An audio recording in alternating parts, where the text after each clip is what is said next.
Bien, il n'y a pas des violences uniquement faites aux femmes ou uniquement faites aux hommes, d'où la naissance de l'association en elle-même. On a réussi à mettre en place quasiment dès le départ une permanence téléphonique. Donc les numéros sont sur notre site internet et les plages horaires disponibles sont affichées. On a mis en place depuis maintenant 2-3 ans également des cercles de parole.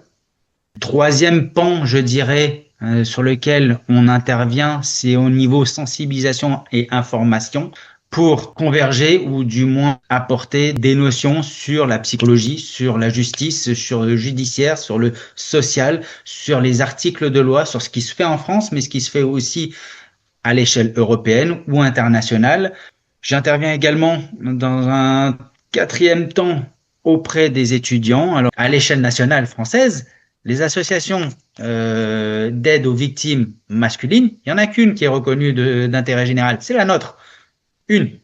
Et en fait, les hommes s'en rendent même pas compte, en fait, qu'ils sont maltraités par leurs compagnes. Ils en parlent très ouvertement, sans même s'en rendre compte. Non, en fait, les femmes, elles sont pas comme ça. Une femme respectueuse ne dénigre pas, ne dévalorise pas, ne démolit pas son conjoint à petit feu. Il faut amener la personne à s'interroger. Mais si tu faisais pareil, est-ce qu'on te le reprocherait? Très souvent, s'ils sont, on va dire, encore dans une posture suffisamment stable pour échanger, ils vont reconnaître que, bah, oui, on va le reprocher. Les violences conjugales est un tabou en soi.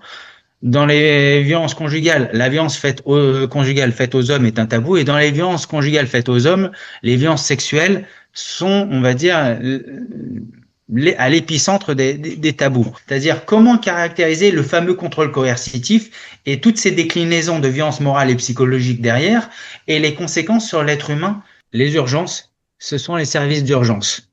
Donc là, on parle de l'hôpital, on parle du 17, du 18, du 112, du 115, du 3114 pour tout ce qui est idées suicidaires. Hein. En dehors de cette urgence-là, on va dire dans un second temps, tout simplement notre association l'a contacté. On acceptera de fonctionner en mode dégradé avec notre victime qu'on a en face de nous pour ne pas la perdre jusqu'à temps qu'elle déclique et qu'elle se rende conscience et qu'elle revienne vers nous en disant j'ai besoin de ton aide. Les violences s'instaurent dans le temps, en fait. Et donc, du coup, on a des trentenaires, des quarantenaires, des cinquantenaires, et très souvent, bien, il y a une famille qui s'est créée avec des enfants au milieu. Et oui, les violences ne s'arrêtent pas au moment de la séparation ou au moment du divorce.